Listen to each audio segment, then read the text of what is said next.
Bom dia.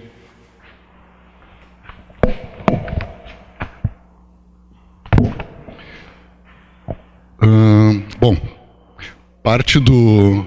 Primeiro, um agradecimento, né, ao Leurb, professora Lívia, o William em particular, que eu acho que do grupo é o que teve maior proximidade, mas enfim, a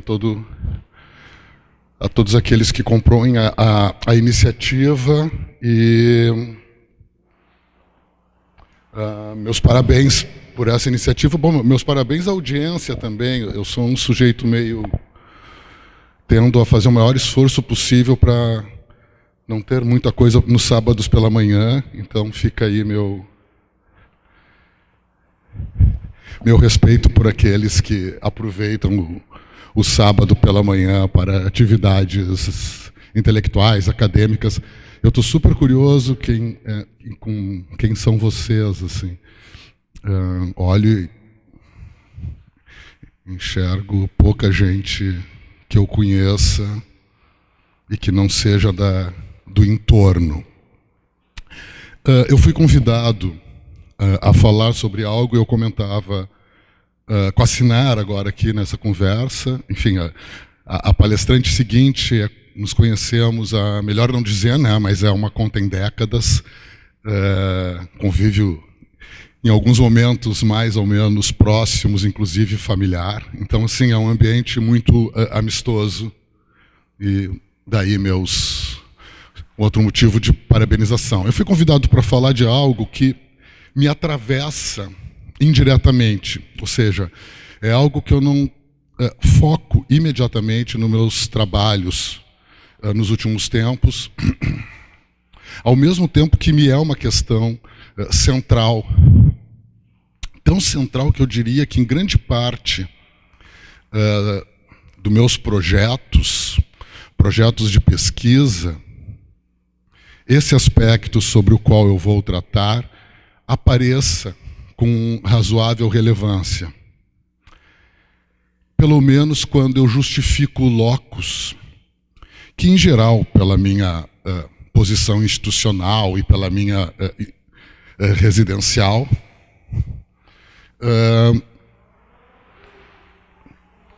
se passa em Porto Alegre. Não sempre, não só, mas em geral se passa em Porto Alegre. E acaba sendo então um aspecto fundamental, embora não o meu eixo analítico, a problemática da participação desde a experiência do orçamento participativo. Por quê? Porque isso situa Porto Alegre num grau de relevância mundial, do ponto de vista das discussões sobre urbanismo, gestão urbana, planejamento urbano. E, de saída, eu já informo que isso ocorre não pela questão da participação em si, cujo processo é razoavelmente largo, pelo menos nas cidades ocidentais, e se tem muitas experiências no mundo de participação popular, Diego, de participação popular, incidindo sobre urbanismo, planejamento urbano e gestão urbana. O que faz a experiência, então, ser particularmente relevante é que ela se tratou, pois agora falamos de uma experiência, infelizmente, lançada ao passado, na medida em que não se tem mais, enquanto estrutura institucional, formal, reconhecida e legitimada pelos níveis administrativos municipais, a Prefeitura Municipal de Porto Alegre. Então, é uma experiência que está no passado, e ela é a primeira, pelo menos na escala de uma cidade com mais de 1 milhão de habitantes, a permitir que o processo de participação tenha incidência sobre a destinação orçamentária. Esses dias, enfim, fruto de um conjunto de contatos mais recentes, nos últimos meses, eu estava olhando um material de um professor da CUNY, da City University of New York, que trabalha com a questão da participação democrática, e ele, vindo do campo da política, em termos analíticos, fazia uma discussão sobre o que ele chama de PD, né, PD, Participatory Democracy, como maximum D, ou seja, do ponto de vista da teoria política, no campo em que ele se situa, a participação democrática, a experiência de democracia participativa estaria no âmbito de um máximo de democracia possível, né? Aquele que vai além das possibilidades estabelecidas ao longo dos 2 últimos séculos, 3 últimos séculos, quase 4 últimos séculos, enfim, depende de onde a gente faça o recorte da experiência ocidental. Então, se nós pensarmos à luz dessa abordagem, que a experiência da democracia participativa pode ser situada como um máximo, ou seja, a possibilidade extrema da experiência democrática, com muitas experiências ao longo do mundo, em particular nas cidades ocidentais, enfim, e naquelas que sofrem influência. Aqui um breve parênteses, né? O Banco Mundial acabou cumprindo um papel central na difusão da experiência do orçamento participativo no mundo. Em geral, quem não trabalha especificamente com a questão, eu diria que até mesmo quem trabalha com a questão, mas eventualmente não tem uma experiência no campo da gestão de orçamento participativo, talvez desconheça essa informação, mas já desde o final dos anos 90, passou a ocorrer um interesse do Banco Mundial sobre a experiência do orçamento participativo, na medida em que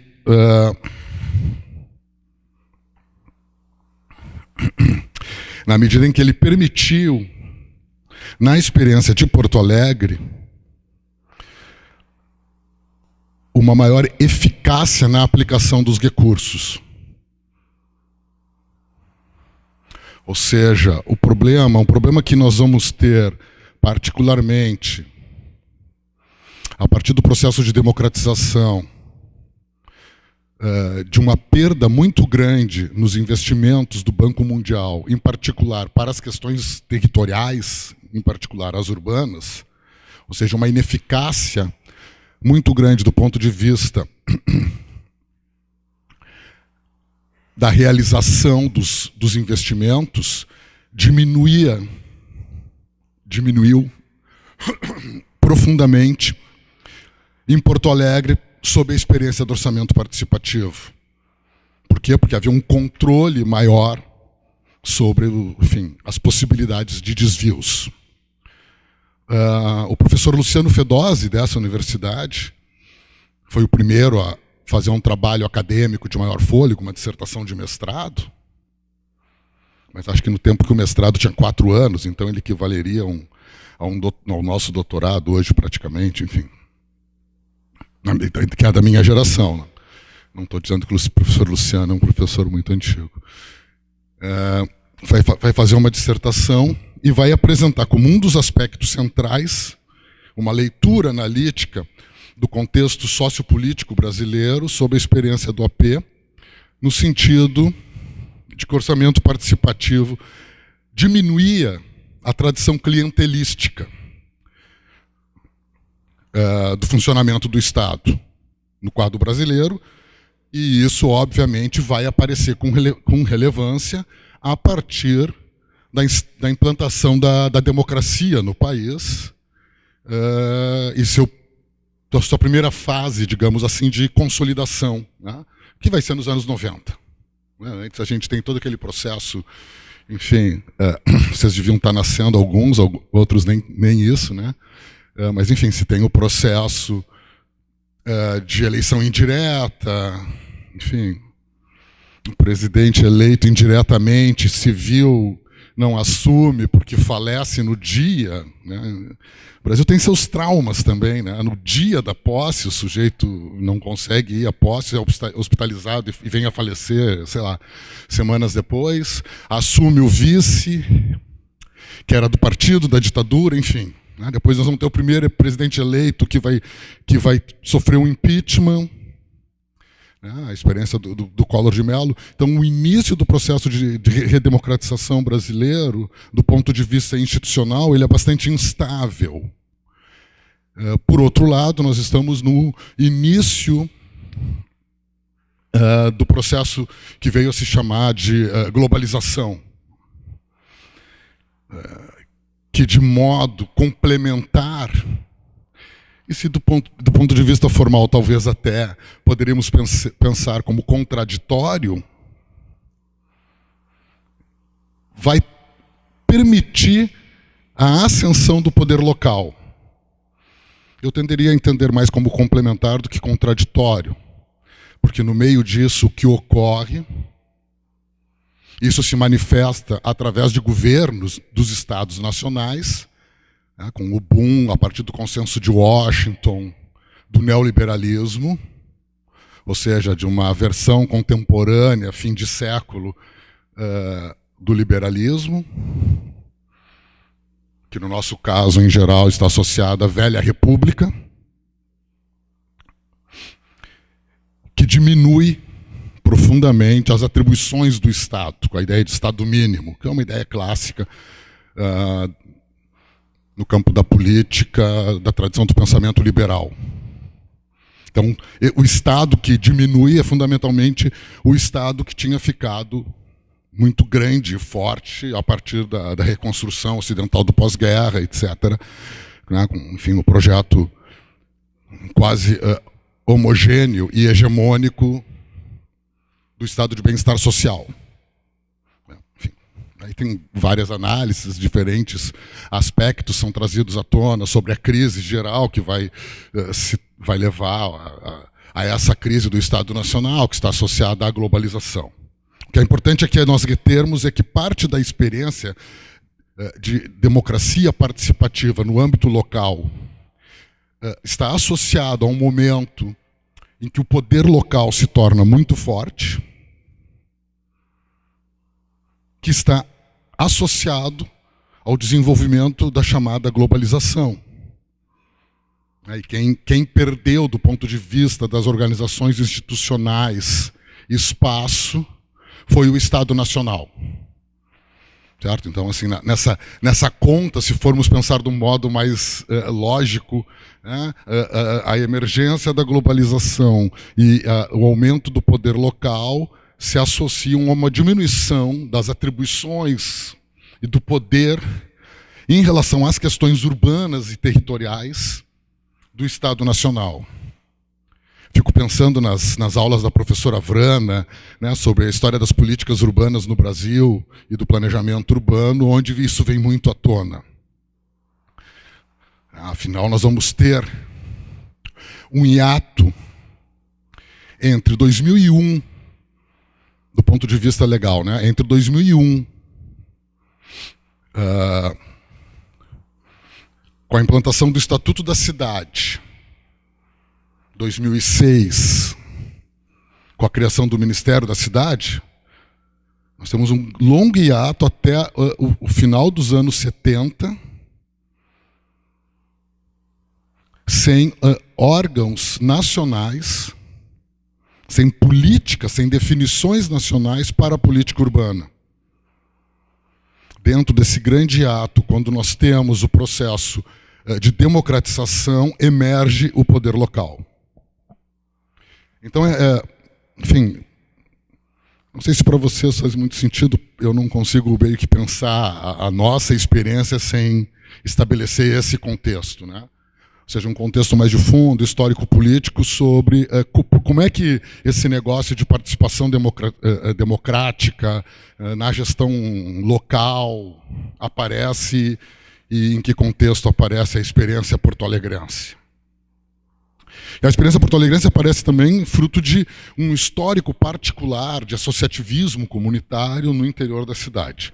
Essa imagem aqui é uma imagem, digamos assim, daquilo que eu vou apresentar como o caso mais recente com o qual eu me deparei, a partir de um trabalho de pesquisa em curso, que começa de uma análise de problemas de definição sobre o que é a favela, aglomerado subnormal, nos dizeres do IBGE, Islã, nos dizeres da UNEHABITAT, né, o órgão da ONU que trabalha com a problemática habitacional, e uma grande discrepância de números, um trabalho que começou em 2011, em 2014 o IPEA lança um trabalho tratando do problema, não vou me deter nele, mas, enfim, a partir daí nós chegamos num nível de estudo de caso e chegamos a 4 casos por um conjunto de critérios mais bem estabelecidos e mínimos dentro dessa discussão, desta pesquisa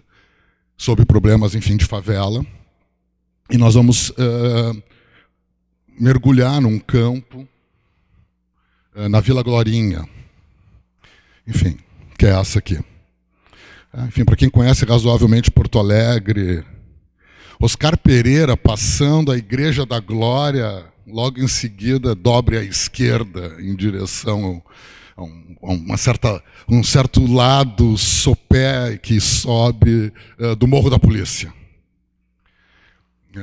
Enfim, hoje não precisaria isso, né? A gente bota nos aplicativos de mapa e tal, que eu sou meio antigo, imaginei tendo que ir de táxi lá, né, tendo que explicar para alguém e tal. Ou eu pensando, a partir do que alguém me explicou por telefone, olha, para chegar aqui faz assim e tal. Enfim, porque depois lá dentro não tem muito como mesmo. Tem horas que nem os aplicativos pegam, né? Mas é assim, a experiência mais recente que eu tenho desse ano, final do ano passado, em que a questão do orçamento participativo me atravessa. Como eu comentei, né, no início da conversa, é uma questão que eu não olho muito em particular, trabalho na disciplina que eu ministro na graduação de Arquitetura e Urbanismo, no curso de Arquitetura e Urbanismo na Faculdade de Arquitetura desta universidade, da URGS. É uma questão que eu trato lá na disciplina de Planejamento e Gestão Urbana, mas não é uma questão que eu tenha estudado mais especificamente. Enfim, mas ela me atravessa. Bom, e aqui eu acho que um breve comentário antes de eu seguir um pouco adiante. Eu tive uma relação, uma experiência também com orçamento participativo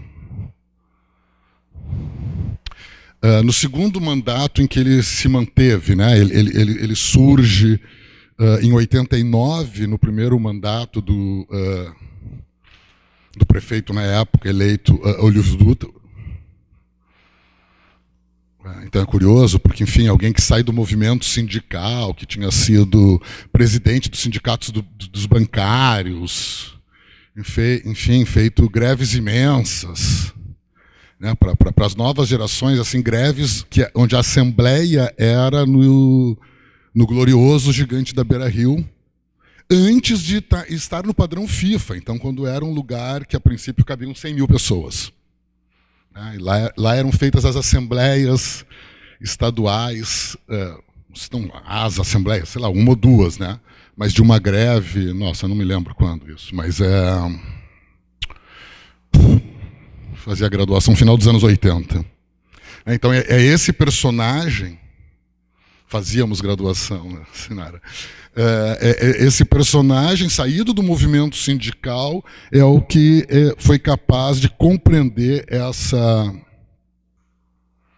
demanda dos movimentos sociais que, na época, começavam a aparecer com relevância. Ou seja, acabava-se tendo um pouco a impressão que o sindicalismo tinha chegado ao seu apogeu no Brasil, seja os de perfil mais contemporâneos como bancários, seja aqueles ligados e que sofriam o início do desmonte do Estado, né, como professores, que na época também faziam greve, seja a ponta de lança do processo industrial levado a cabo no país desde os anos 50, em particular, mas, enfim, cujo início remonta aos governos de Getúlio Vargas e cuja aceleração se dá no período da ditadura militar através das grandes greves do ABC paulista, né? Então nós temos uma composição sindical com novos elementos, né? Capital financeiro, capital bancário se financiarizando, né? Greves bancários, temos as resistências dos setores ligados ao Estado, né? Num projeto de Estado de bem-estar, greve dos professores. E temos a ponta de lança do capitalismo industrial brasileiro também tendo seus trabalhadores em greve, as greves do ABC paulista, onde emerge a figura do ex-presidente Lula, enfim, nesse momento encarcerado, sem acusações, tal qual ocorre com o último processo de impeachment da Dilma, também, né, levado a cabo só fruto de uma composição parlamentar e de problemas na Constituição de 88, que constituiu a chamada Nova República e que parece chegar agora ao seu limite nesse novo contexto. Esse quadro, em geral, que é curioso, porque é uma liderança do movimento sindical que vai se eleger prefeito de uma capital do país e vai incorporar uma proposta que surge de um movimento que é recente, do ponto de vista de força política, na realidade ainda não tinha apresentado uma grande força política, começava a aparecer com relevância, que, no entanto, tinha uma larga história na cidade, que era das associações de moradores.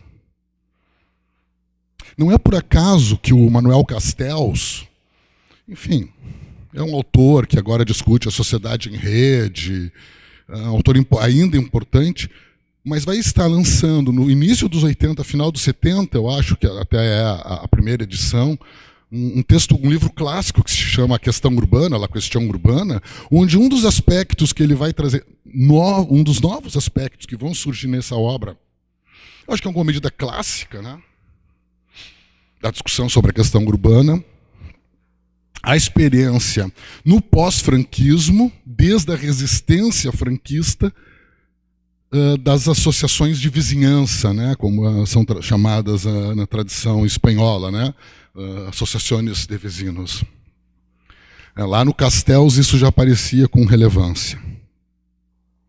Essa relevância existe em algumas cidades do Brasil, e em particular Porto Alegre acabou tendo isso por diversos aspectos, entre eles a experiência trabalhista na gestão do Estado e na gestão do município antes da ditadura militar. E essas organizações resistiram no período da ditadura militar e no processo de democratização tiveram um crescimento no período anterior à eleição do prefeito Olívio Dutra, que é quem vai implantar o orçamento participativo. Essas associações ganharam importância política, então, usando um termo em voga aí nos últimos anos, né, passaram por um processo de empoderamento a partir de um governo trabalhista que retomou a gestão da cidade no período anterior, que é o prefeito Alceu Colares, né, do PDT, mas, enfim, um herdeiro da tradição de Brizola, Jango, Getúlio Vargas. Isso é curioso, porque, pelo menos as obras em que eu li, de teses acadêmicas, dissertações, essa não é uma questão especificamente muito tratada, até um pouco pelo contrário, né? Ou seja, se falava que nesse período anterior, esse primeiro prefeito eleito no pós-ditadura, o prefeito Alceu Colares, ele acabou, enfim, tendo políticas clientelísticas dentro da tradição do populismo, que elas não eram mobilizadoras. No entanto, quando... não vou deixar de usar a luzinha, né? Mas quando a gente vai a campo,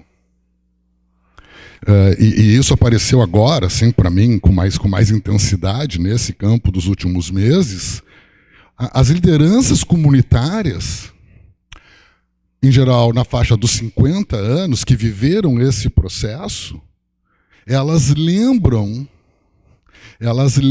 da presença da primeira-dama do município antes da implantação do orçamento participativo nas vilas. A senhora Neuza Brizola, ela é evocada nas falas como uma personagem política. Aqui é importante sempre salientar que quando a gente está nesse campo, né, de relação, enfim, com o campo popular, digamos assim, a importância da presença dessas lideranças políticas, elas são sempre muito marcantes, porque elas implicam na leitura desses atores sociais, no caso socioespaciais, né, desde do meu tratamento, ela implica num reconhecimento, numa legitimação daquela ocupação, daquela forma de viver. Ou seja, quando vai um político, quando vai uma primeira-dama, quando vai um prefeito, quando um prefeito e um governador estabelecem políticas, estabelecem algum grau de discussão com a comunidade, isso vai ter como leitura, de certa forma, pelo menos nas lideranças dessa comunidade e das lideranças, isso tende a se espraiar, né, pelo menos entre aqueles setores mais engajados, mais participantes, de atividades comunitárias. O cara que participa da festa de São João, né, mas ele está lá conversando com a liderança comunitária, é onde o político vai passar. E isso implica para essas pessoas um reconhecimento, uma legitimidade, né? Nós estamos aqui e os políticos que representam nessa leitura as instituições nos reconhecem. E quem faz esse primeiro reconhecimento no pós-ditadura em Porto Alegre é o governo do PDT anterior ao governo Olívio Dutra. Então, se a gente pegar do ponto de vista destas relações, de um ponto de vista histórico, a gente pode pensar num processo de avanço. De um partido que tem uma base popular, o PDT, que resgata a tradição do trabalhismo, criada lá na grande sacada do Getúlio, ao criar o PSD e o PTB. Né? O PTB é a sigla PTB, no processo de constituição dos novos partidos, no pós-ditadura, ela é sequestrada através de uma articulação com a própria ditadura. Né? O tamanho do simbolismo, né, da sigla, fica com uma sobrinha que não tinha muita dimensão política, enfim, que vai dar no Roberto Jefferson, né? Enfim, cantando Lupicínio Rodrigues, né? O PTB. Né? E o Brizola daí acaba ficando com a sigla que é a herdeira dessa tradição, que é o PDT, e que vai governar Porto Alegre antes do PT de Olívio Dutra, da Frente Ampla, melhor dizendo. Né? É um governo de coalizão de esquerda, esse que implanta o orçamento participativo a partir da incorporação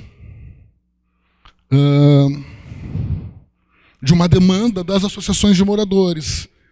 Essa que, do ponto de vista da literatura de urbanismo, a gente já encontra com alguma relevância para a questão urbana lá no Castells da questão urbana, enfim, do início dos 80.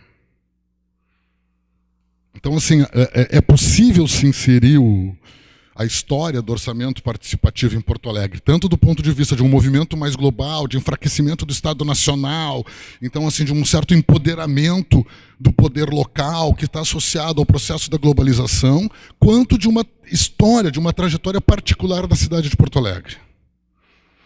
É isso que eu estou tentando apresentar. E essa dimensão da história particular e do reconhecimento do PDT nesse processo histórico não aparece na literatura. Não sou um especialista como o Fedose, como o Conrad, como o Tarson Nunes, enfim, que trabalham, que estudam, que têm dissertações e teses sobre a questão, nem como o Michael Menzer, da CUNY, o Yves Saint-Omer, que é um francês fantástico, que faz um livro sobre a experiência do orçamento participativo, e é um importante sociólogo francês. Enfim, Yves Cabanes também, franco-espanhol, consultor. Tem um conjunto de autores internacionais que trabalham sobre a experiência e um conjunto de autores nacionais. A Menegatti faz uma tese fantástica com a Ana Clara Torres Ribeiro, enfim, falecida, fantástica professora da UFRJ, trazendo alguns novos aspectos para a questão. Mas esse local da influência do PDT, ele apareceu para mim agora com a... Eles eram para estar aqui, mas eu acho que o meu time não entrou em contato. Mas com a Lúcia, que é a nossa, enfim, interlocutora mais sistemática no nosso campo, que é uma líder comunitária da Vila Glorinha. Tenho a impressão que foi ela que me contou isso, ou o Renan, que é um outro líder comunitário da Glorinha, assim, que quando, nas conversas, lá entrevistas semi-estruturadas, não diretivas, apareceu nesse campo recente na Glorinha.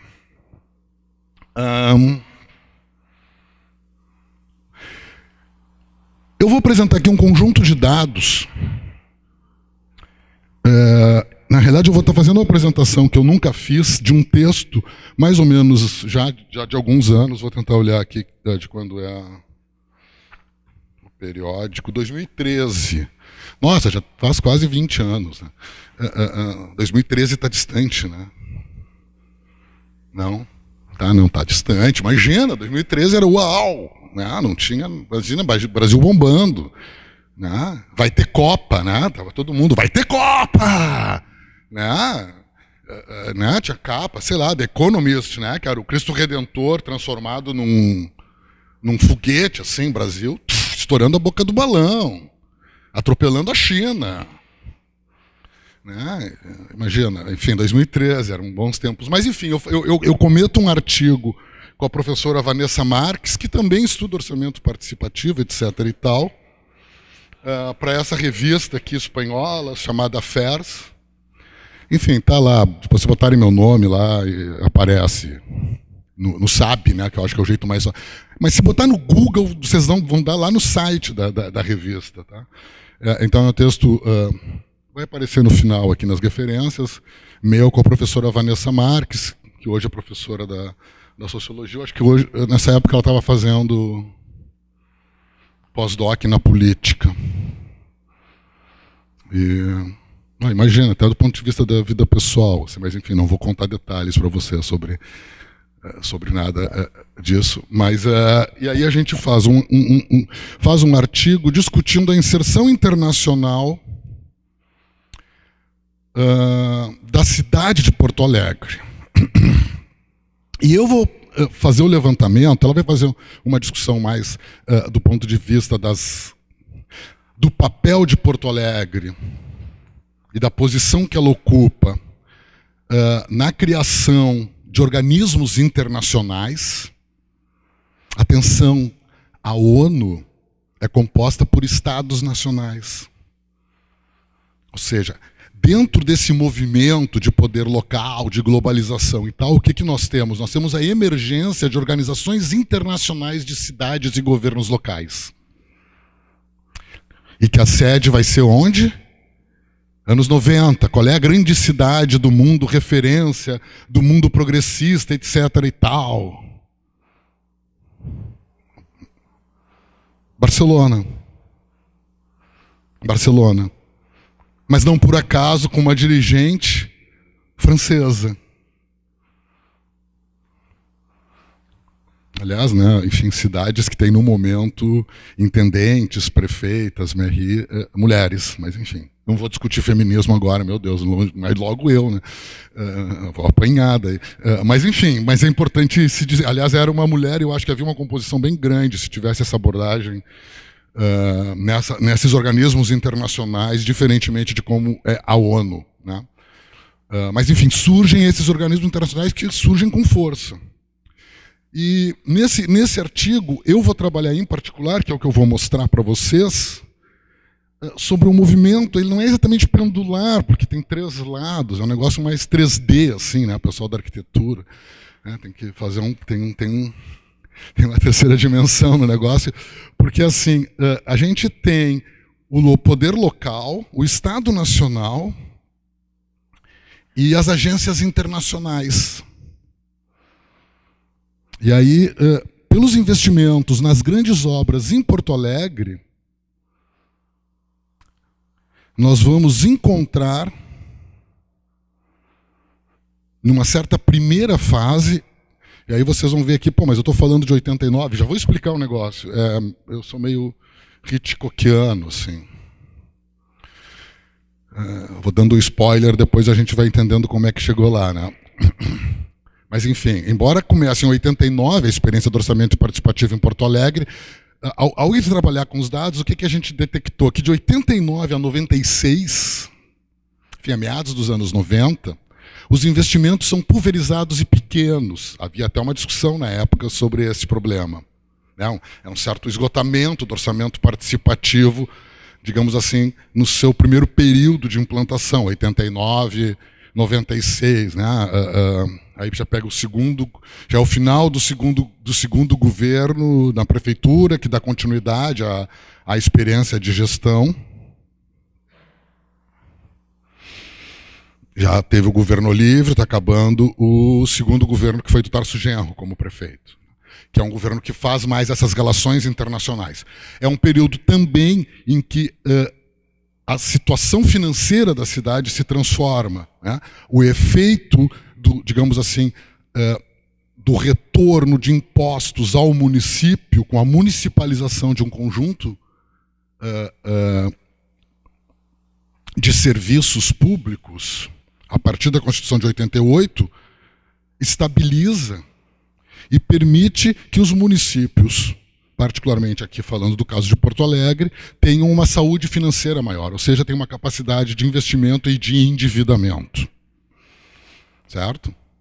Por quê? Porque antes não tem capacidade de endividamento, porque não tinha recursos e não cumpria os critérios das grandes agências internacionais, então acabava fazendo, por isso também, investimentos de melhoria urbana pontuais, 89, 96. A partir daí nós temos a possibilidade de grandes investimentos. Enfim, que é o que está aqui, né? Acho que é legal deixar para ler e tal, enfim. Então, o artigo ele corta em 2 períodos, que é uma coisa um pouco de método, né? Quando a gente começa a investigar, eu estou começando a investigar em 89. Mas eu não vou encontrar em 89 grandes investimentos, desde o AP, urbanos. Eles são todos muito pontuais. Então, na hora que a gente vai fazendo o levantamento, apareceu o corte. Não, isso começa a acontecer em 97. O que a gente procurava? A gente procurava relações entre as demandas e os investimentos de orçamento participativo e as agências financiadoras. Eu estou super bem organizado aqui, mas eu não sou organizado, então não adianta eu estar organizado. Mas os estagiários são fantásticos, né? Pô, grande Dani, o Dani não está aqui, mas eu devo isso. Ufa, eu acho que é agora. Investimentos públicos, é isso? Fonte. Ok. Tá tudo certo, então. Não está ainda, tinha outro com o mesmo nome. Enfim, 97 e 2008, então, a partir da coleta de dados, ocorre essa consolidação das políticas públicas instauradas né, desde 89 e 2004, dentro desse período. Enfim, isso que eu acabei de dizer. E de 2008 a 2013, nós vamos encontrar uma mudança nos grandes investimentos urbanos.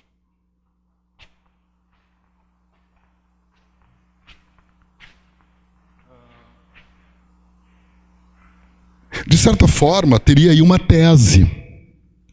Eu vou descer. Aqui teria uma tese. Eu vou descer e vou sentar. Aqui teria, a princípio, uma tese. Né? O que acontece com o poder local a partir de políticas nacionais de investimento público? Essas que vão surgir desde a demarche do Estatuto da Cidade em 2001 e da implantação do Ministério da Cidade em 2006. Provavelmente não por acaso, tendo como primeiro-ministro o prefeito que implanta o orçamento participativo em Porto Alegre, o Olívio Dutra. Obviamente não é um acaso, mas é fruto também de um momento, digamos assim, de maior empoderamento, né, do partido que comandava a frente que tinha chegado ao governo no poder nacional. Né? Ele sai para compor a tal base parlamentar, né? Enfim. E aí o segundo ministro é do PP, socorro, né? Enfim, é do PP, né? Partido Popular, com o nome na época. Enfim, porque era um ministério que tinha muito recurso. Aqui, desculpa, né? Porque a gente teve que jogar com problema de imagem. Então, desculpa, ele está meio borrado. Né? Mas o que a gente encontra aqui, né? A partir de 97 até 2013? Né? Nós encontramos, podemos detectar o tipo de obra e os agentes financeiros.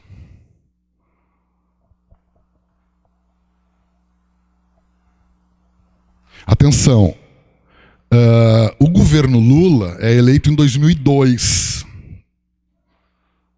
Uma máquina do tamanho do Estado Nacional Brasileiro, 200 milhões de pessoas, um território continental, e uma estrutura de Estado herdeira da ditadura, com elementos neoliberais, implantados pelo importante governo de estabilização democrática por 2 mandatos, independente de eu discordar ou concordar, no caso discordo, das políticas em geral. Em geral, não são de todas, né? Tem uma questão aí enfim, de reservas e tal, que o governo da FHC foi bem razoável, e em alguns outros aspectos também de posturas mais liberalizantes. Aliás, até curiosamente, né, o Partido da Social Democracia no Brasil, ele incorpora pautas liberais e acaba tendo uma coerência que hoje a gente não encontra, né, nos ditos liberais, né, os que estão, enfim, atuando no espaço público. Mas, enfim. Aí sempre eu vou ter um amigo meu de esquerda para dizer, putz, estudou sociologia, no fundo não consegue falar mal do Fernando Henrique e tal.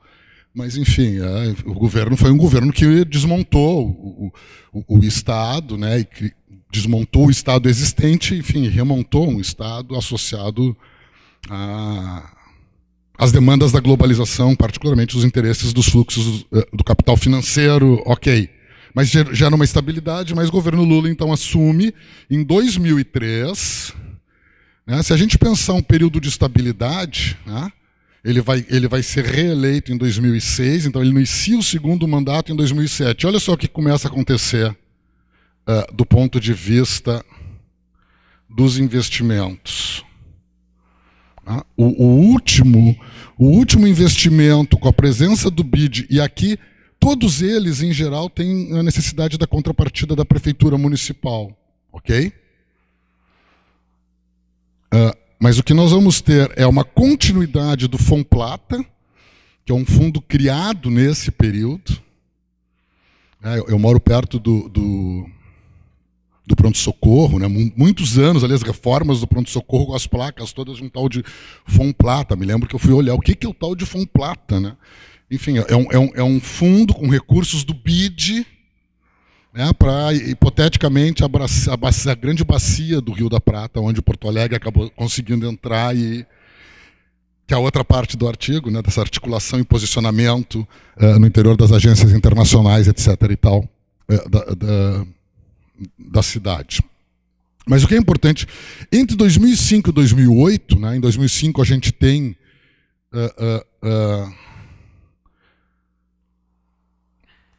uma primeira crise internacional da globalização, que vai se constituir enquanto grande crise da experiência dessa fase da sociedade de mercado e da produção capitalista em 2008. Tá? A Islândia, né? Salve Islândia, né? Com seu 1% da população assistindo a Copa em loco, né? Dos seus 330 mil habitantes, com uma economia fundada em serviços de assistência de saúde. Tem um WhatsAppzinho passando divertido, né, que tu faz a soma ali da posição das ocupações profissionais na Islândia e acaba em 23 pessoas que são os jogadores. E a equipe técnica que está em Moscou, que não é verdade, porque grande parte deles é semiprofissional e trabalha também, etc. e tal, mas aí dá para ver que é uma economia que, fora a questão da saúde, que não é hospital, o resto trabalha com ovelha e baleia. Mas a Islândia vai ser um país que vai sofrer profundamente a crise do capital financeiro em 2008 e talvez seja o exemplo mais radical de atuação visto de fora, parecendo mais democrática e justa do que a operação brasileira. E lá não são os caras das empreiteiras e do governo que foram presos, lá foram os banqueiros que foram parar na cadeia, na Islândia, fruto da crise de 2008. Eu estou na crise de 2008, tá? Eu não estou falando da Copa do Mundo. Né? Mas salve a Islândia, né? Pô, fez um servicinho bom. Assim. Enfim, com a Croácia está tudo certo, as cores estão certas, a camisa B é mais legal do que a camisa A, com a Croácia está tudo certo. A faixa de time brasileiro que tem na torcida está certa, cromaticamente está tudo certo, é vermelho e branco, está tudo certo com a Croácia. Meu sonho é ver a Croácia e Portugal na final. Sério. Nem sei se dá para acontecer isso. Alguém pode já checar aí. Mas, enfim, fora isso, nós temos aqui a grande crise, né? Tem alguns que vão comparar com a crise de 29 da sociedade de mercado e do capitalismo. Que no Brasil vai significar o quê? Vai significar o fim do segundo mandato. O primeiro mandato do governo Dilma, enfim, o fim do segundo mandato do... meados do segundo mandato do presidente Lula. Não sei se vocês... Eu olho para a cara, assim, vou ter que olhar para outras caras para poder conversar, né? Mas, enfim, o Lula vai lá e vai dizer, não, essa crise aí, esse tsunami aqui é uma marolinha. Né? Foi a fala dele, enfim... fruto de um conjunto de políticas que ele desenvolvia na época, enfim, uma escolha de relação internacional por commodities, mas enfim, daí os economistas explicam melhor, eu não vou me arvorar aqui. Embora trabalhe numa disciplina no PGDR, eu sou vinculado a 2 programas de pós-graduação, o PROPUR, que é o de planejamento urbano, e o de desenvolvimento rural, que é ligado à Faculdade de Economia. Então, hoje, na real, eu tenho duas unidades pelo pós-graduação. E lá eu trabalho com um economista que discute geopolítica. Então, eu tenho aprendido bastante sobre isso e tenho interesse e tal. Mas, enfim, não é a questão. A questão toda é o que acontece aqui. Ó. A mudança dos agentes e da relação. Sai a relação prefeitura-BID, Banco Interamericano. E é legal porque tem quase uma passagem, né, de cedro. Assim, ó. Aí fica mais forte BID prefeitura, já tinha Funplata prefeitura, que na real vai continuar aqui. Ó. São 2 projetos diferentes, mas eles têm uma linha de continuidade. Tá? E aqui tu começa a ver, surge um novo agente financiador das grandes obras públicas em Porto Alegre, a Caixa Econômica Federal. Ou seja, sai as agências internacionais de fomento associadas à prefeitura e aparece a CEF. E aí aqui, ó, Ministério da Saúde, prefeitura, e aí a presença do Banco Mundial, e depois CEF. Mudou. Aqui um certo resumo. desse quadro. Mas o que nós temos, de fato, é que a partir da metade do segundo mandato do governo Lula, talvez tenha demorado muito, talvez não, tem a ver com a implantação de um órgão no Executivo, o Ministério das Cidades, criados em 2006, enfim, tem a ver aí com um conjunto de condições, não diria que levou muito tempo, um mandato e meio, né? Mas altera-se os agentes financiadores das grandes obras públicas de caráter urbano na cidade de Porto Alegre e a prefeitura passa a estar presente enquanto contrapartida. O que apareceu quando nós estávamos fazendo essa investigação e que a gente não teve elementos, a gente não continuou o trabalho de pesquisa. Dessas coisas para quem está aí no mundo do pós-graduação e tal. Esse artigo era um artigo meio... não era exatamente uma encomenda, né? Mas era tipo, pô, vocês estão lá no urbano, tarará, na política e tal. A gente está fazendo sei lá, acho que era editora, era um número que era cidades e espaços urbanos na política internacional. Podiam escrever um artigo sobre o OP. Vocês querem ver como essa questão, para nós, ela é complicada? E também por uma questão de matiz política, etc., eu incluí o orçamento participativo, eu me sentia constrangido de incluir, porque ele tinha um caráter bastante partidário. E teve uma hora que eu abri uma nota de pé de página, mas eu não botei, né? Que eu tenho uma relação que não é só essa acadêmica que me atravessa, etc. e tal, e aí vem esse trabalho, enfim, e as leituras, e do trabalho na disciplina de planejamento e gestão. Eu trabalhei na prefeitura de Porto Alegre nesse período. Trabalhei lá dentro, depois mantive um convênio com a URGS, depois que eu entrei aqui. E eu não vou dizer quando é que eu entrei, mas enfim, faz tempo.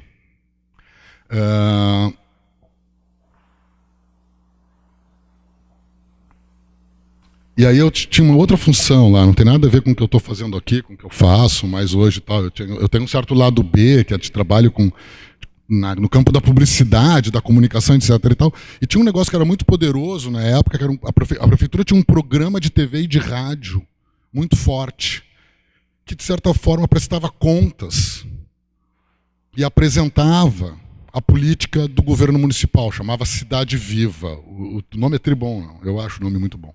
Já vi esse nome circulando por aí para outras coisas, né? E eu escrevia o programa de TV, porque tinha essa trajetória anterior na publicidade, na comunicação, no cinema, etc. e tal. E, enfim, nessa época eu estava mais com isso. No Google essas coisas aparecem lá quando lançam o meu nome e tal. E isso era uma ponta, né? Assim, só para vocês terem uma ideia, o programa de TV entrava na janela do Jornal Nacional e depois do programa do Jô, que eram talvez as maiores audiências à noite da Rede Globo. Entrava nas outras redes de TV, mas essa me parecia muito sintomática. E sintomática, inclusive, de como a prefeitura tinha, na época, uma política de penetrar nesses espaços. E eu escrevia os programas, né? Quem dirigia na primeira versão era o Beto Souza, depois o Rafael Figueiredo, enfim, são diretores de documentários e tal. O Beto Souza, nossa, migrou de lado total, faz o filme sobre o impeachment, a favor do impeachment. Mas, enfim, trabalhávamos juntos, éramos muito próximos, muito amigos. E, então, essas informações chegavam muito para mim. Eu tinha muito uma informação de ponta, né? Porque eu tinha que passar essa informação para a TV, lá para o meio do programa do Jô Soares, enfim, do Jornal Nacional. Eu não assistia esses programas, eu acho que eu poucas vezes vi na TV. Então eu tinha muita informação, mas eu só vou colocar a discussão do orçamento participativo numa disciplina, sobre isso que eu falava, né? Quando eu tenho contato com um professor Na real, ele é de Rotterdam, aquelas coisas, né? Ele é de Rotterdam, mas ele trabalha na Universidade de Amsterdã, mas fazia um estudo no curso de urbanismo, numa transformação urbana que acontecia em Rotterdam. E aí, enfim, um grupo da Argentina, que na realidade são arquitetos que trabalham com intervenção urbana artística, fazem arte, né? O Maurício Corbalán, o Pio Tiorroja, enfim, que são de um grupo chamado M7, que fazem intervenções fantásticas, enfim, mundo afora e tal. E estavam numa Bienal aqui, conheci eles na Bienal, fizeram um contato com esse holandês, e aí o sujeito de cara disse, não, vamos fazer umas aulas juntas. Olha só que legal, uma aula junto. Né, para que os teus estudantes... Tá, a gente está conversando e tal, estou contando só o que ele me falou, tá?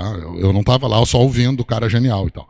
Né, só porque ele é holandês. Que nem eu, só numa versão holandesa. O cara teve mais sorte, nasceu em Rotterdam. Mas passa mais frio, tem mais problema com ratos e tal, né? Então, cada um com seus problemas. Umidade, né? A gente acha úmido aqui, meu Deus do céu. Mas, enfim, para que os teus estudantes expliquem para os meus, olha que legal, os meus, eu quero que eles entendam um orçamento participativo. E em vez de eu convidar que tu fale, parará, pô, teus estudantes, tu pode conduzir a aula e tal, e os teus estudantes explicarem para eles. É quase que eu disse, pô, cara, eu tô numa faculdade de elite. A gente não tem aqui muito espaço para essas experiências que os economistas depois vão chamar de pró-pobre. Não tinha. Eu, de certa forma, inclusive, responsável. Mas era um ambiente que não era muito acolhedor, né? Eu vinha da experiência de trabalhar dentro da Prefeitura de Porto Alegre e mantinha a relação. Enfim, mas é esse contato que diz,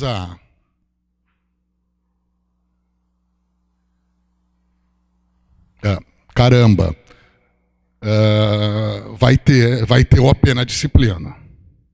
Eu tinha um colega que também começava a estudar o OP fazendo uma crítica, né, desde um olhar muito, eu diria, atucanado. Enfim, ok, né, é importante ter uma crítica mais de centro-direita e tal. Se trata de um embate político. Bom, mas o que não se trata, né? Enfim, então era difícil colocar. Né? E vejam o impacto, né, que isso tinha do ponto de vista da inserção da cidade, ou seja, meio que o absurdo que é não tratar. Né? Aqui, então, esse certo, né, resumo daquelas tabelas. Né? E aqui o grande agente financeiro desde 2008. No artigo, isso está no contexto de que a crise de 2008, a solução da crise de 2008 foi a volta com relevância dos Estados nacionais. Os Estados nacionais voltaram a ser protagonistas, certo? É o governo Obama que salva a crise. Não foi, enfim, nenhuma agência financeira internacional, nenhuma startup de inovação tecnológica que resolveu a crise de 2008 do capital financeiro global. Foi o dinheiro do governo dos Estados Unidos, governo esse, enfim, democrata à esquerda dos Clinton. Obama não é um Bernie Sanders, mas está...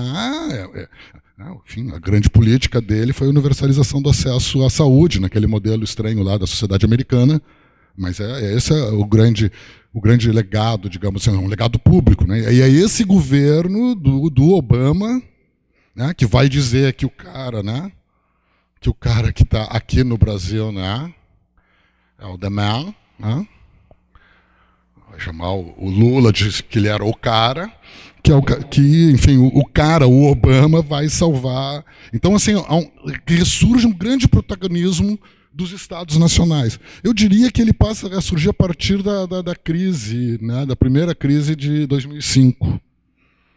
Mas ele vai aparecer com força em 2008. E isso vai se expressar nos agentes financiadores no Brasil. Tem uma coisa que não está aqui, mas que eu acho que é interessante, e aqui eu vou fazer... Enfim, Se eu fosse mais organizado, eu tinha feito a exposição, mas vou, de certa forma, dedicar a minha exposição a uma amiga com quem eu convivi durante muitos momentos e muito relevante, que faleceu recentemente, a Briane Bica, e que vai ser responsável pela implantação do Monumenta no Brasil, e particularmente em Porto Alegre. Projeto Monumenta, esse que a princípio surge de dentro da Unesco e que vai se manter no Brasil e em Porto Alegre a partir de financiamentos nacionais. Ou seja, existem programas específicos que nós encontramos que migraram de agente. Ou seja, não são só os investimentos nas obras, mas programas específicos migraram de agente, saíram de agências internacionais e foram incorporados pelo governo nacional, no caso brasileiro. Então, assim, a relação da cidade com os investimentos através do AP é particularmente poderosa. No entanto, ela chega a um certo impasse, que era uma das coisas que a gente queria a partir daqui. Aqui o papo final, tá? E aqui, ó, a mudança dos investimentos, né? Olha aqui onde é que está o investimento nacional. Entre 97 e 2002, começa a ter a curva, chega um pico. Aqui tem uma crise que a gente não chegou a entender por quê. Provavelmente seja um momento que as obras daqui estão em desenvolvimento, quer dizer, veio muito aqui, né? E aí aqui caiu, porque não entrou. E depois tem mais um pico, que aí depois, meu Deus, né? Deve estar aí mais ou menos na perna de vocês agora, os investimentos do Estado Nacional Brasileiro.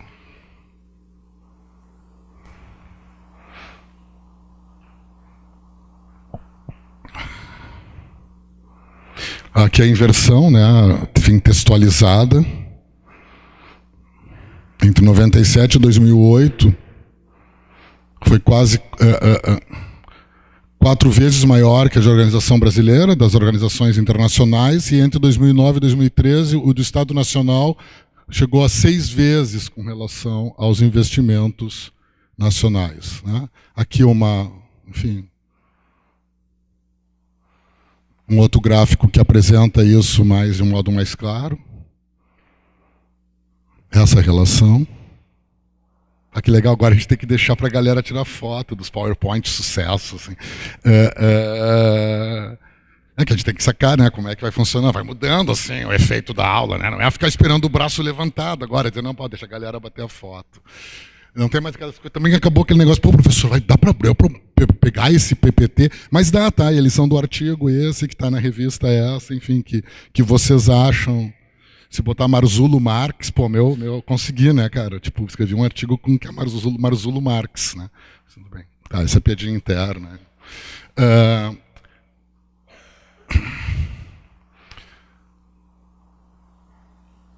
O que a gente começou a ver no final do trabalho? Que houve uma mudança também no tipo de demanda. 89 e 97, e isso a gente não levantou dados específicos e tal, tá? Então é aquelas coisas ensaísticas a partir do que a gente construiu de modo mais sólido com dados.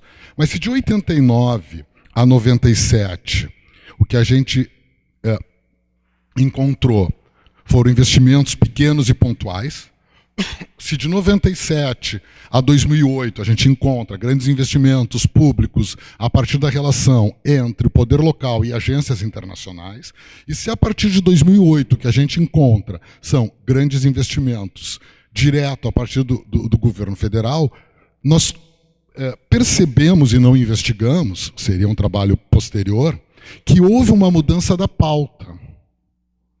Nossa intuição é que o governo nacional, pelas linhas de financiamento para obras urbanas, através da Caixa Econômica Federal em particular, a partir de 2008, pautava as decisões do orçamento participativo. O sujeito já não decidia e pedia o que precisava, mas aquilo que ele sabia havia financiamento do governo federal através, em especial, da Caixa. Bom, eu fiquei uma certa digressão dessas relações que eu falei entre as crises,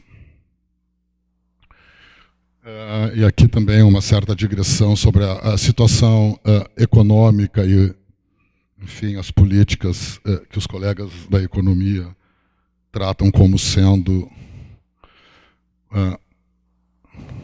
pró-pobres. É uma homenagem a uma orientanda minha que é economista e tal, que adora falar nos pró-pobres. As políticas pró-pobres.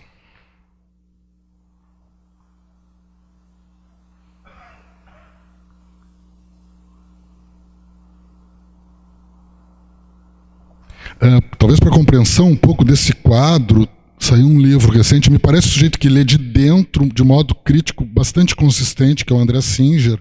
Ele lançou um livro agora que se chama Lulismo em Crise.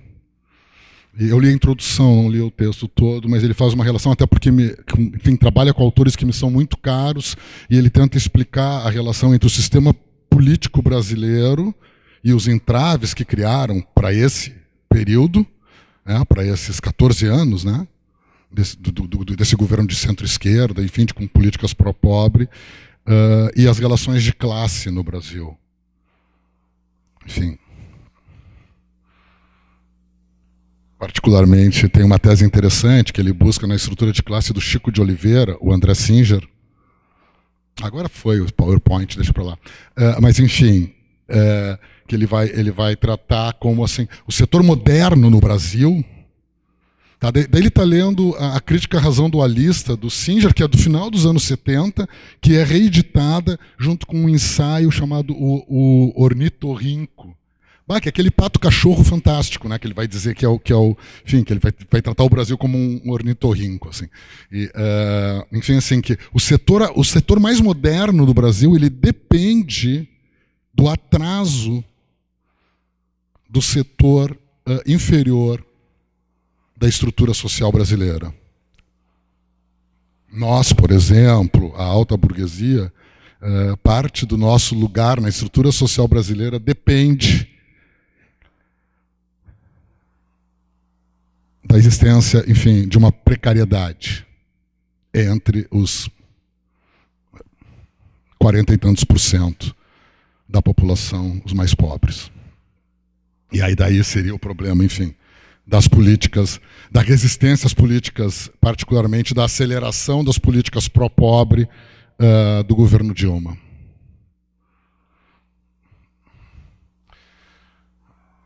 De certa forma, então, assim, do ponto de vista mais geral, só para pegar um pouco a relação com o quadro primeiro que eu coloquei, o que a gente vai encontrar a partir de 2008 é uma reemergência dos Estados nacionais. Acho que isso enfim, a gente enxerga isso. Se a gente pegar uma perspectiva, é complicado, né, ver perspectiva histórica a partir do presente, né, atuando sobre o presente. Mas eu acho que, enfim, aqueles que estudam, e aí para quem estuda fica mais difícil porque tem pouca elaboração sobre isso. Para mim, enfim, para alguns colegas aqui talvez fique mais fácil, porque a gente estava estudando, o mundo foi mudando, a gente estava estudando, a gente estava olhando o mundo e estudando, e a gente disse, está acontecendo tal coisa. Né? Mas para quem vai pegar agora, tu não tem uma literatura que dê conta, digamos assim, exatamente disso, num processo histórico, digamos assim, mais recente. Né? Mas me parece que a gente teve esse desmonte, teve um ressurgimento muito forte do Estado Nacional como agente territorial, inclusive. Né? Aí as políticas, por exemplo, em relação ao dito terrorismo, né, pelos Estados centrais europeus e norte-americanos, por exemplo, são explícitas. Né? Fechei. Esse é o artigo, tá? Para quem, enfim, se interessar sobre a discussão e, não sei, em algum momento talvez a gente tenha um debate. Espero ter trazido questões para vocês, pensar, problematizar, eventualmente estudar. Enfim, eu quero dizer que foi a primeira vez que eu apresentei esse trabalho. Esse trabalho está publicado e eu esqueci de apresentar. Enfim, obrigado.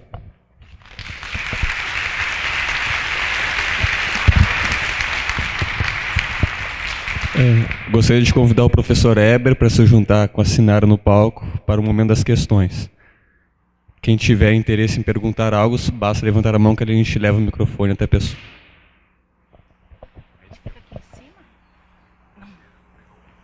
E a gente senta nesse banquinho?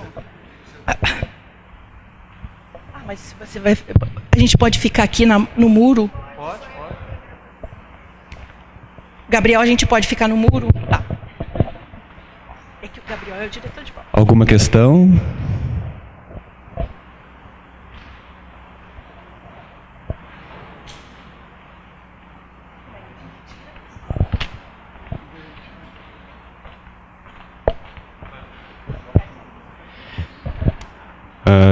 Tudo bom? Eu sou o Diego.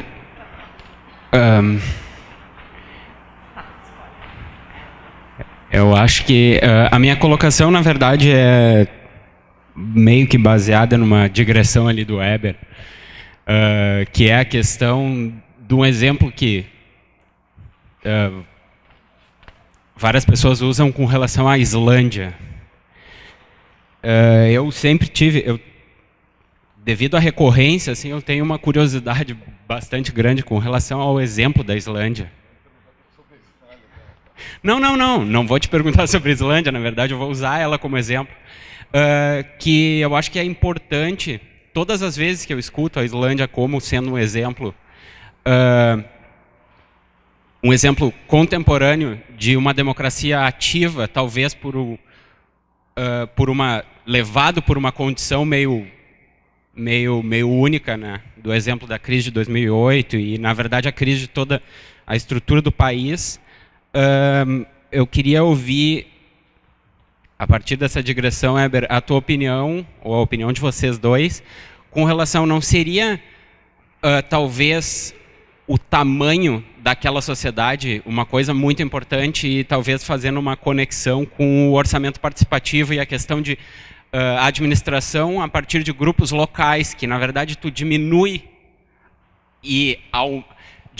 o grupo e aumenta a percepção de unidade de um grupo, enquanto é muito mais difícil tu pensar uma sociedade como um todo gigantesco, levando em consideração que a Islândia tem uma população do tamanho de Canoas, né? 300 mil habitantes, mais ou menos.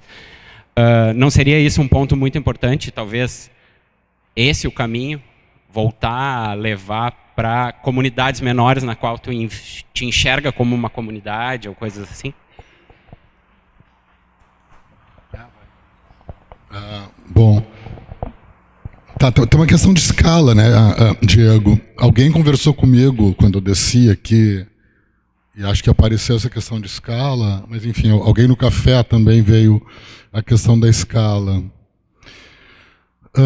Ela é uma questão, mas me parece que ela é uma questão a ser resolvida. Eu em particular, sou jacobsiano à la Jacobs, né? Que não é a leitura posterior do Yangel, etc., que, enfim, leia Jacobs, mas dá uma adaptada por uma escala, né? Enfim, o texto clássico é Morte e Vida das Grandes Cidades Americanas. As grandes cidades americanas são bem grandes, mesmo no final dos anos 50. Então, eu tenho muito medo da perspectiva que a solução passe pelos pequenos agrupamentos. E já vou explicar por quê. Acho que a experiência da grande cidade talvez seja, e no meu entender seria, a experiência que permite o convívio entre o diferente. E talvez esse seja um dos grandes ganhos da civilização ocidental. As pequenas comunidades trazem o risco da intolerância, da incapacidade de convívio com o diferente. Quando isto ocorre nos grandes espaços, a paz, por princípio, se torna a paz dos cemitérios. Ou seja, o princípio da contradição, do conflito, é o que se apresenta como inerente ao convívio dos diferentes. E Canoas, com refinaria, com todas as condições que tem, enfim, não é uma Islândia, né? Então, assim, o problema da escala não resolve todas as questões, e eu, em particular, tendo a ser um sujeito que vejo a experiência da grande cidade como uma coisa fantástica. Confesso que eu acho Porto Alegre, por exemplo, pequeno, apertado, me é um figurino meio... Eu canso dela. Ela me parece, apesar das diferenças de classe, etc., mas ela tem uma homogeneidade que, quando, enfim, se a gente transita para as outras grandes do Brasil, e aí não precisa ser São Paulo, pode ser Rio, pode ser Recife, Salvador, né? A gente tem essa tensão e esse grau de diferença como algo pulsante. Então, acho que, enfim, temos um problema. E isso é um problema, a tua questão, né, remete à questão da escala, e é um problema clássico, digamos assim, em termos de projetos urbanos, né? Nós temos uma larga tradição de se projetar a solução dos problemas através da diminuição. Sei lá, do projeto da cidade-jardim, na tradição mais moderna ocidental, ao projeto do Yangel, nós temos como alternativa sempre a ideia da pequena comunidade, da pequena cidade, as unidades de vizinhanças, da tradição do urbanismo do Le Corbusier, como uma tentativa de constituição do pequeno no interior do grande. E o grande não é uma soma de pequenos, né? E isso a gente pode aprender, enfim, a partir do referencial da Jane Jacobs. Então, acho que eu prefiro o desafio da grande cidade à homogeneidade da pequena escala. Só para complementar uma informação, na verdade, talvez eu não coloquei, a questão seria pela facilidade do exercício da participação. Sim, entende? Da democracia direta, etc. Isso, exatamente. Então, talvez, assim, no exemplo do orçamento participativo, por serem grupos menores, por pegar regiões da cidade, possibilita maior a participação direta, né, a democracia direta, a exemplo da Islândia, era mais ou menos isso. Sim, tem essa questão, enfim. Ela na experiência do orçamento participativo, ela se torna uma questão, ela em alguma medida tenta ser tratada quando surge a ideia das plenárias temáticas, né? Ou seja, que nunca, na prática, não teve a relevância política que as regiões de OP tiveram. E é uma questão que está lá, unidades territoriais de gestão. Eu acho que é isso, acho que é o capítulo 21 na edição brasileira de 2001 Nossa, eu chutei tudo aqui. Mas, enfim, o livro é o da Jacobs, na tradução brasileira, que tem esse problema lá na gestão, na tradição anglófona, né, da cidade norte-americana. Eu não faço a menor ideia disso, sabe? Mas eu acho que a gente não lida com o diferente. A gente torna eles igual. Porque a gente tem um processo de subjetivação do que é a diferença e não de um reconhecimento de alteridades. Então, fico pensando que isso é uma questão. Quando veio a Revolução Verde e que nós tínhamos que alimentar as cidades e foi um pretexto para a monocultura, que eu acho que a monocultura é uma grande questão para se pensar qualquer processo hoje, eu acho que vem deste referencial, a monocultura. E então essa escola, a questão da escala, realmente ela tem que ser revista, porque a gente, na nossa intervenção cotidiana, a gente vai tendo as grandezas, né, dos temas que a gente trabalha. E elas são grandiosas. Eu acho que o mundo é esse. O mundo é épico, trágico, universal, particular. E também concordo que ele só é assim nesta sociedade hoje. Nós só podemos falar no tal do diferente, porque nós vivemos uma sociedade complexificada, industrializada, e isso, né, a aula da Ana foi muito boa para isso, assim, como é que a gente lida. Acho que a gente tem uma questão bem interessante na mão. Eu usei a palavra vizinhança justamente porque, para mim, ela traz essa densidade, né, da grandiosidade e também numa economia de trocas. Mas eu acho que nós estamos diante disso, sim, dentro dessa questão. Essas pessoas, ela seria absolutamente diferente se fosse em outro lugar.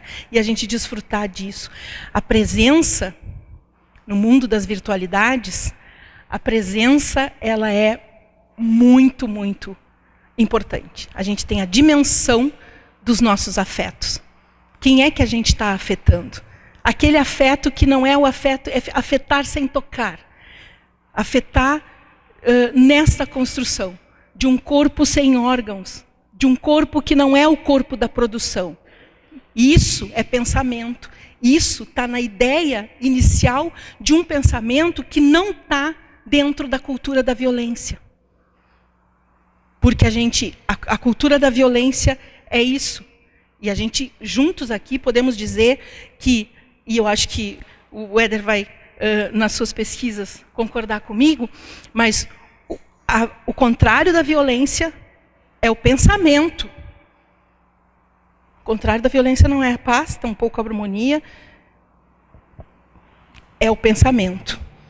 Por isso que esse texto, esse do Marcelino Freire, ele fala da paz, mas com uma esperança incrível.